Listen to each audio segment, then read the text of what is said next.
Hello दोस्तों, welcome to zero IAS. Zero IAS में आपका स्वागत है। क्या आपको सीसेट से डर लगता है दोस्तों?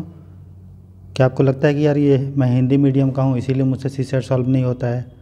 कंप्रीहेंशन में आपको परिच्छेद में दिक्कत होता है दोस्तों, क्योंकि वो इसका जो भाषा होता है वो बहुत क्लिष्ट होता है, डिफ़िकल्ट होता है। आपको क्या कंप्रीहेंड करने में, समझने में दिक्कत होती है पैसेज को?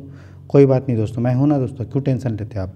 तो आप हैं जीरो आईएएस के प्लेटफॉर्म पे और मैं राहुल बर्नवाल हूँ। मैं ईपीएफओ में एक सिलेक्टेड ऑफिसर हूँ दोस्तों।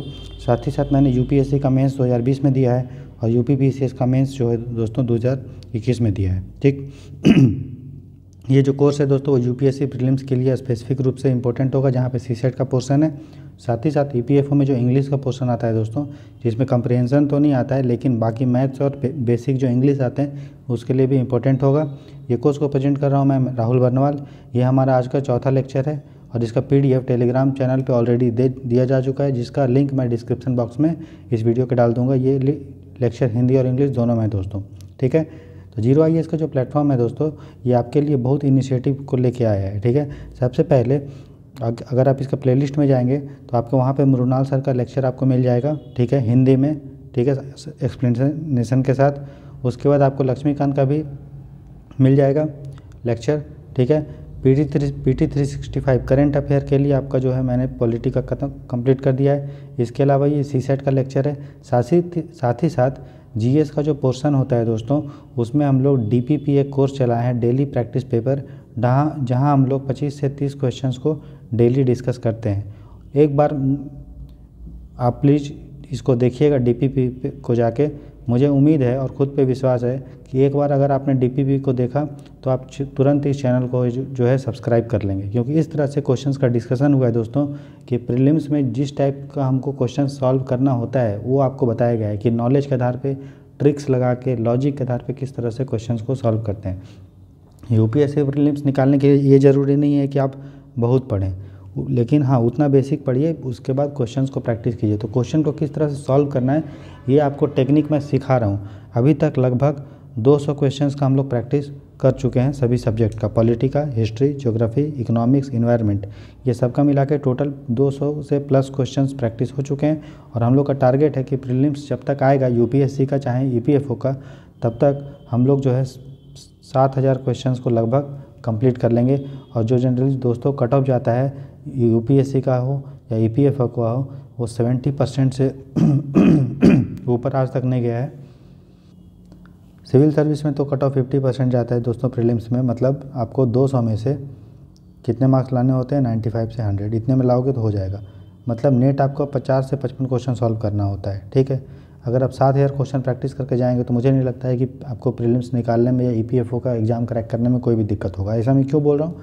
क्योंकि मैं खुद ही ईपीएफओ निकाल के सिलेक्ट हुआ हूँ। साथ ही साथ मैंने यूपीएससी का प्रीलिम्स भी निकाला है 2020 में। इसके अलावा यूपीपीसीएस का भी निकाला है। इसके अलावा बीपीएससी का भी निकाला हूँ। तो प्रीलिम्स का मुझे पता है, जानकारी है कि किस हद तक यूपीएससी क्वेश्चंस पूछता है दोस्तों। ठीक है, तो बिना लेट किए चलिए शुरू करते हैं आज का पहला लेक्चर। तो ज़रूर एक बार आप जीरो आईएएस के चैनल पे जाएं, प्ले लिस्ट में जाके डीपीपी के नाम से कोर्स होगा, उसको आप देखिए। आप अगर फ़ैन नहीं हो जाएंगे तो बोलिएगा, आप मेरा फ़ैन हो जाएंगे दोस्तों। इतना अच्छा से डिस्कशन हुआ है। मृणाल सर का लेक्चर जाके देखिए, पॉलिटी का जाके देखिए। आप बोलेंगे सर आप इतने दिनों से थे कहाँ, है ना?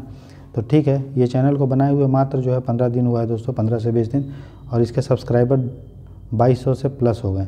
इसका मतलब ये शो करता है कि डिस्कशन का लेवल कितना अच्छा है, क्वालिटी कंटेंट आपको दिया जा रहा है, गुणात्मक कंटेंट आपको प्रोवाइड किया जा रहा है। कंटेंट को बनाने में बहुत मेहनत लगता है, अगर क्वालिटी का कंटेंट बनाया जाए बहुत मेहनत, नहीं तो कचड़ा पढ़ाने के लिए तो यूट्यूब पे सब भरे पड़े हैं, जहाँ वो पीडीएफ निकालते हैं और आपको लाइन बाय लाइन पढ़ देते हैं, भले आपको समझ आए चाहे नहीं है। लेकिन मेरा वो मकसद नहीं है, इसलिए इस चैनल को मैंने जीरो आईएएस को शुरू किया है। फ्री ऑफ कॉस्ट आपकी प्रिपरेशन होगा, आपसे 1 रुपया भी चार्ज नहीं लिया जाएगा, चाहे वो पीडीएफ को लेके हो या लेक्चर को लेके हो। ठीक है, और आप एक सिलेक्टेड ऑफिसर के द्वारा पढ़ रहे हैं। ठीक है, तो इससे आपको एक कॉन्फिडेंट मिलेगा कि मुझे भी सर के जैसा बनना है। ठीक है, चलिए बिना देरी किए चलिए शुरू करते हैं। सीसेट, तो सीसेट में देखिए हम लोग 2020 का प्रीलिम्स का देख रहे हैं, सेट ए का। इसमें हम लोग जो है 3 क्वेश्चन दोस्तों डिस्कस कर चुके थे। ठीक है, और मैंने ये बताया था कि जिस क्वेश्चन का आपको आंसर देना है वो आपको पैसेज के अकॉर्डिंग देना है, प्रश्नांशों के आधार पे, परिच्छेद के आधार पे। तो पहला और दूसरा देख लिया, हिंदी इंग्लिश दोनों में देख रहे थे। थर्ड क्वेश्चन को भी हम लोग देख लिए थे। आज हम लोग चौथे क्वेश्चन को देखेंगे दोस्तों। ठीक है, तो चलिए फोर्थ क्वेश्चन देखते हैं। आगे मैं इंग्लिश में पढ़ूंगा, फिर उसका हिंदी में आपको बताऊंगा, ठीक। देखिए ध्यान से सुनिएगा। बोल रहा है asset allocation is the most important investment decision we will ever make, but sadly most of us do not give that decision the importance it deserves. बोल रहा है एसेट एलोकेशन मतलब पूंजी का आवंटन, मतलब हम लोग को जब पूंजी बनाना होता है, कोई घर खरीदना होता है या कुछ कहीं इन्वेस्ट करना होता है, तो ये सबसे इम्पोर्टेंट विनिवेश का फैसला होता है जो हम लोग बनाएंगे। लेकिन दुख की बात यह है कि जो भी हम लोग डिसीजन लेते हैं, सोचते हैं कि यार हम इन्वेस्ट करें या ना करें, उसको उतना इम्पोर्टेंस नहीं देते हैं, मतलब हम सोच के ही रह जाते हैं। हमको लगता है कि यार घर बनाएंगे, लेकिन सोचते हैं कि यार घर वहाँ पे ज़मीन खरीद लिए, फिर वहाँ कुछ होगा या नहीं होगा, ऐसा सोचते हैं। तो हम लोग को डिसीजन को जो तवज्जो देना चाहिए था, जो महत्व देना चाहिए था, वो नहीं दे पाते हैं, ठीक। We are adamant about seeking predictability with our future. तो हम लोग मतलब क्या है, एडमेंट हैं, हम लोग सोचते रहते हैं कि यार फ्यूचर में हम लोग जो इन्वेस्ट करेंगे उसका प्रेडिक्टेबिलिटी, सफलता होगा नहीं होगा, इसी चक्कर में अपना दिमाग जो है खपाते रहते हैं। इन्वेस्ट नहीं करेंगे, बस यही सब सोचते रहेंगे। We tend to think of investing in risky assets as extremely volatile and value eroding. बोल रहे हैं हम लोग ये सोचते हैं कि भाई अगर हम रिस्की एसेट, जो बहुत रिस्क वाला पूंजी होगा, उसमें अगर इन्वेस्ट करते हैं तो वो बहुत वोलेटाइल होता है, मतलब उसका जो पैसा का रेट होता है वो ऊपर नीचे होते रहता है, और हमारा ये वैल्यू के अगेंस्ट है। मतलब हम लोग का भारतीय संस्कृति ऐसा नहीं बोलता है कि यार ऐसे चीज़ में इन्वेस्ट करो, ऐसा लोगों का मानना है। वही बोल रहा है कि हम लोग जो है इन्वेस्ट नहीं जब करने का सोचते हैं तो हम लोग दुनिया भर का इसके अलावा उल्टा फालतू चीज़ सोच लेते हैं, यार इन्वेस्ट नहीं करेंगे, इससे लॉस होगा, इसका प्राइस तो बहुत अप डाउन होता है, इससे मेरा वैल्यू जो है, हमारा जो मूल्य है वो उसका नाश होगा, ह्रास होगा। बोल रहा है we also dislike fluctuating returns and the loss of control of investment. हम लोग ये भी जो है पसंद नहीं करते हैं कि जिस पे रिटर्न फ्लक्चुएट करता है, जिसमें हम लोग को पैसा मिलना चाहिए जिस चीज़ से, अगर वो बहुत उतार चढ़ाव होता है, और जो उतार चढ़ाव होता है तो उसके पे भी हम लोग इन्वेस्ट नहीं करते, उसको हम पसंद नहीं करते हैं। और हम ये भी सोचते हैं यार जो हम निवेश कर रहे हैं उस पर तो हमारा कोई कंट्रोल ही नहीं है, इसलिए भी हम उसको नापसंद करते हैं। We think our money is best left idle. हम लोग ये सोचते हैं कि यार भले ही हमारा पैसा घर पे बेकार क्यों ना पड़ा हो, या और मतलब जो उत्पादन के लिए लायक नहीं हो, फिर भी सेफ तो कम से कम है, घर में पैसा पड़ा है सेफ तो है, उसको दूसरे जगह इन्वेस्ट करके जहाँ पे रिस्की है उस पर वहाँ क्यों करेंगे, ऐसा हम लोग का सोच है। तो ये फिर बोल रहा है there is no asset that is risk free. तो ये ऑथर बोल रहा है कि ऐसा कोई भी पूंजी नहीं है जो बिना रिस्क के है। जैसे एग्जांपल दे रहा है, we could lose our jobs, हो सकता है कि हम लोग अपना नौकरी खो दें। Our homes can lose value, हो सकता है हम लोग जो घर खरीदे हैं या जहाँ रह रहे हैं उसका वैल्यू ख़त्म हो जाए, हो सकता है वहाँ भूकंप आ जाए तो वहाँ पे लोग भाग जाएंगे, तो उस ज़मीन का वैल्यू कितना कम हो जाएगा। फिर बोल रहा है our banks can go bankrupt, हो सकता है हमारा बैंक जो है दिवालिया उसका निकल जाए। आवर बॉन्ड्स कैन डिफ़ॉल्ट, हम लोग जो बॉन्ड खरीदे हैं, प्रतिभूतियाँ जो भी हम लोग खरीदे हैं सरकार से, कोई बॉन्ड मतलब कागज़ को टुकड़ा बताया था जिसमें हम लोग को कुछ पैसा मिलता है, हो सकता है वो डिफ़ॉल्ट कर जाए, उसका पैसा ही ना मिले। The government can collapse, government हो सकता है गिर जाए। And companies we choose fondly may cease to exist, company जिसको हमने चुना है हो सकता है कि वो बंद हो जाए। But we can not live life assuming that all these extreme returns events are waiting to happen. लेकिन हम लोग ऐसा ज़िंदगी नहीं जी सकते हैं भैया ये सोच के कि यार जितना भी चीज़ हमने बताया सब एक ही साथ होगा। अरे सब आएगा तो कभी कभी आएगा तो उसको टैकल कर लेंगे, एक साथ थोड़ी आएगा। And all at the same time, और सभी एक साथ थोड़ी ना आएगा। बोल रहा है all these extreme forms of risk we know will not manifest at the same time. हम लोग को पता है कि जितने भी रिस्क हम लोग ऊपर बताया है वो एक साथ कभी नहीं आएगा। समझ में आया? तो क्या ऑथर बोल रहा है मीनिंग कि भैया देखिए हम लोग को रिस्क जो है वो थोड़ा थोड़ा करके लेना चाहिए अकॉर्डिंग, मतलब धीरे धीरे करके हम लोग को देखना चाहिए यार किस पे रिस्क है किस पे नहीं है। और पूरे साथ अगर इसके ये नहीं बोल रहा है कि हम लोग को पूरा रिस्क बन जाओ, पूरा रिस्की बन जाओ, ये नहीं, रिस्क लीजिए लेकिन सोच विचार के लीजिए। और ऐसा भी नहीं कि रिस्क मत लीजिए, क्योंकि सब चीज़ में थोड़ा थोड़ा रिस्क है। और ये बोल रहा है कि सब रिस्क एक साथ नहीं आता है, इसीलिए हम लोग को थोड़ा थोड़ा करके रिस्क को लेना चाहिए, यही मतलब है ना। अब हिंदी में देखिए, बोल रहा है हमारे निवेश निर्णयों में से सबसे महत्वपूर्ण होता है संपत्ति का विनिधान, वही एसेट एलोकेशन। और दुख की बात यह है कि हमें से अधिकांश इस निर्णय को उतना महत्व नहीं देते जितना इसको देना चाहिए। हम अपने भविष्य की पूर्व अनुमेयता तलाशने के लिए अडिग हैं, मतलब कि क्या होगा फ्यूचर में उसके लिए उसी पे फिक्स रहते हैं। हमारी सोच जोखिम भरी संपत्तियों में निवेश के लिए अत्यधिक चपल एवं मूल्य चयन के प्रति अभिमुख है। बोल रहे हम लोग का जो सोच है वो जो भी रिस्की एसेट है जिसमें जो अधिक चपल है, चपल मतलब जिसका वैल्यू ऊपर नीचे बहुत होते रहता है, और ये सोचते हैं कि यार इसमें इन्वेस्ट करेंगे तो हमारा जो है वैल्यू भी चयन होगा। हम लोग मतलब हम लोग का संस्कृति ऐसा नहीं बोलता, ऐसा हम लोग सोचते हैं। हम निवेश के अस्थिर प्रतिफल एवं नियंत्रण लोग को भी पसंद नहीं करते कि उसका जो रिटर्न जो अप डाउन होता है उसको भी पसंद नहीं करते, और ये भी नहीं सोचते कि यार हम जो पैसा इन्वेस्ट कर देंगे उस पर तो हमारा कोई कंट्रोल ही नहीं रहेगा। हम सोचते हैं कि हमारे धन का निष्क्रिय अनुत्पादक रहना बेहतर है पर वह सुरक्षित रहे। वही बोल रहा है कि ये सोच रहा है कि हम लोग धन को अगर घर में पड़ा सोचते हैं और उसका कोई प्रोडक्टिव घर में कोई पैसा है उसका क्या ग्रोथ होगा, कोई ग्रोथ नहीं होगा। लेकिन ये सोच रहा है कि अगर हम बाहर चीज़ कुछ खरीद लेंगे तो उससे हमको लॉस हो सकता है, इसलिए भी ये बेटर है कि घर पे पैसा रखो ऐसा। परंतु ऐसी कोई संपत्ति नहीं है जो जोखिम मुक्त हो।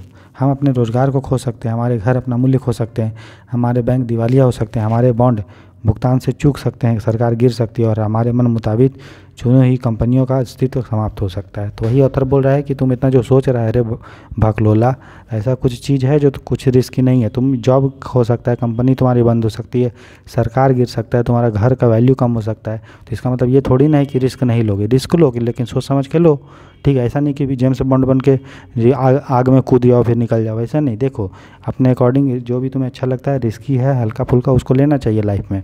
Life is all about risk, risk नहीं लोगे। अभी आप यूपीएससी की प्रिपरेशन कर रहे हो, ठीक है, तो ये भी एक रिस्क है। बहुत सारे बच्चे जो हैं वो छोटे मोटे जॉब लेके सेट हो गए होंगे, लेकिन नहीं, हम लोग को यूपीएससी निकालना है, आईएएस बनना है और बनेंगे भी, ठीक है, क्योंकि गाइडेंस सही मिल रहा है आप लोग को, है कि नहीं। तो रिस्क है, इसका मतलब ये नहीं कि आप पढ़ना ही छोड़ दे कि नहीं यार सर बोलते हैं कि बहुत कोई बोलता है कि टफ़ है, ये है वो है, ऐसा है वैसा है, कुछ नहीं। आप एकदम मेरे गाइडेंस के अंदर पढ़िए, जो मैं बोलता हूँ उसके अकॉर्डिंग पढ़िए, आपका यूपीएससी आराम से निकलेगा दोस्तों, ठीक है। देखिए, पर हम यह मानकर जीवन नहीं जी सकते कि ये सभी चरम घटनाएं हैं और वो भी एक साथ घटित होने के लिए तैयार बैठी है। समझ में आया?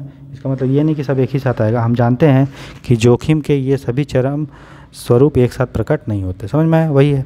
अब बोल रहा है कि निम्न कथनों में से कौन सा एक परिच्छेद के लेखक द्वारा दी गई सलाह को श्रेष्ठ रूप से निहित करता है। तो बोल रहा है अपने धन को विभिन्न प्रकार की संपत्तियों में से इस प्रकार आवंटन करें कि आपका जोखिम न्यूनीकृत हो। मतलब रिस्क लीजिए लेकिन रिस्क को क्या कीजिए, मिनिमम कीजिए। यहाँ भी देखिए लिखा है डिस्ट्रीब्यूट योर वेल्थ, इस तरह से डिस्ट्रीब्यूट कीजिए वेल्थ को, पूंजी को across different kinds of asset so that your risk would be minimised. ये हो सकता है, चांसेस है। बाकी देखते हैं और कोई इससे अच्छा ऑप्शन है क्या, ये हो सकता है। आगे देखते हैं, यदि आप धन कमाना चाहते हैं तो जोखिम उठाने वाले व्यवहार आपके व्यक्तित्व का एक आवश्यक घटक होना चाहिए। बोल रहा है अगर आप वो कमाना चाहते हैं क्या, पैसा, तो आपको रिस्क लेना ही चाहिए। अरे ठीक है, लेना ही चाहिए, इसका मतलब ये थोड़ी है कि जेम्स बॉन्ड के टाइप कुछ भी रिस्क ले लेंगे।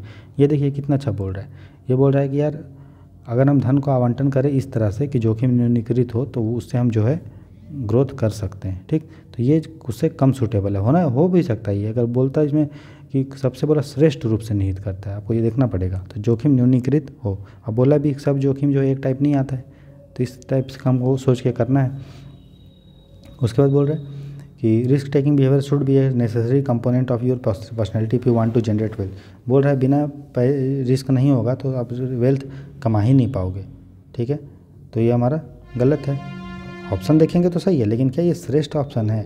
श्रेष्ठ ऑप्शन तो दोस्तों ये है हमारा, है ना, कि इस तरह से अपने पैसे को लगाओ कि जो है क्यों रिस्क आपका मिनिमम, क्योंकि बोला भी है देखिए एसेट एलोकेशन मतलब एसेट को इस तरह से बंटवारा कर दो, ठीक है।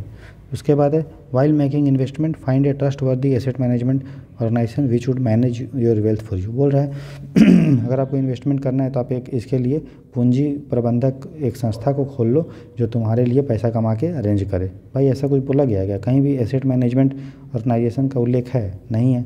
बताइए, है तो बताइए। कहीं भी आपको संपत्ति प्रबंधन संगठन का उल्लेख है? कहीं भी नहीं। तो हमको क्या बोला गया था बताइए? वो read the passage and answer according to passage, वही बोला गया था। हिंदी में बोला था क्या कि पैसेज पढ़िए और उसके अकॉर्डिंग आंसर दीजिए। तो यहाँ पैसेज में कहीं लिखा है क्या कि एसेट मैनेजमेंट कंपनी होना चाहिए? ऐसा कुछ लिखा है? नहीं। तो हम इस ऑप्शन को क्या करेंगे दोस्तों, काट देंगे, ठीक है। इसलिए हम ऑप्शन को क्या करेंगे, काट देंगे। अगला you should know that investing your money is a risky business. आपको ये जानना चाहिए कि ये अगर हम पैसा इन्वेस्ट करते हैं तो रिस्की बिजनेस है। ये सही हो सकता है, लेकिन ये श्रेष्ठ नहीं है। श्रेष्ठ आपका यही है कि आप जो है आप जाने कि कहाँ काम को इन्वेस्ट करना। ये जो ऑप्शन है दोस्तों, ये सबको कंबाइंड कर ले रहा है। नहीं, ये बोला रिस्क टेकिंग बिहेवियर होना चाहिए। तो भैया इसमें भी तो वही बोला है कि इस तरह से लो कि ताकि रिस्क मिनिमम हो। इसमें बोल रहा है कि अगर पैसा कमाना है तो रिस्की बिजनेस है। ये और ये जो है लगभग सेम बता रहा है। अभी सबका जो मेन कम्प्रिहेंसिव और सबसे अच्छा ऑप्शन है दोस्तों, वो आपका फर्स्ट ऑप्शन है। कौन सा ऑप्शन है? फर्स्ट ऑप्शन है। ठीक, अच्छा, इसमें बोल रहा है कि आपको जानना चाहिए कि आपने धन का निवेश एक जोखिम भरा व्यवसाय सही है, हो सकता है, लेकिन जो श्रेष्ठ ऑप्शन है वो आपका ये होगा। ठीक है, तो इस तरह से हम लोगों ने एक पैसेज को किया और धीरे धीरे करके हम लोग और पैसेज करेंगे। दोस्तों मैं फिर से बता रहा हूँ कि जीरो IAS जो है राहुल बर्नवाल के द्वारा, इसके प्लेलिस्ट में आप जाइए, वहाँ पे आप DPP के नाम से एक प्लेलिस्ट होगा, उसको देखिए। मृणाल सर का PDF होगा, उसको देखिए। ठीक है, लक्ष्मीकांत का होगा, आप एक बार जस्ट विजिट करिए। आपको नहीं सब्सक्राइब करना है चैनल, मत कीजिए सब्सक्राइब, लेकिन एक बार देखिए जाके कि क्या सर का वो डिस्कशन है, जो क्वेश्चन सॉल्व करने का टेक्निक है, पूरे इंडिया में कोई भी इंसान ऐसा नहीं होगा जो मेरे टाइप का डिस्कशन कर दे। अगर कर देगा तो मैं उसी दिन चैनल को बंद कर दूंगा, ये मैं आपको प्रॉमिस देता हूँ। ठीक है, आप जाके देखिए DPP को और फिर कमेंट सेक्शन में बताइएगा कि सर कैसा लगा मुझे। ठीक है, तो all the best for watching the lecture दोस्तों। Have a good day and enjoy the life. ठीक है, और आप पढ़ाई करते रहें, क्योंकि आपका जो सपना है दोस्तों, सिर्फ आपका सपना नहीं, आपके माँ बाप का सपना है। And happy Holi. होली का एंजॉय करें, लेकिन सफलता के रंगों के साथ। ठीक है, all the best for watching the lecture. Have a nice day friend.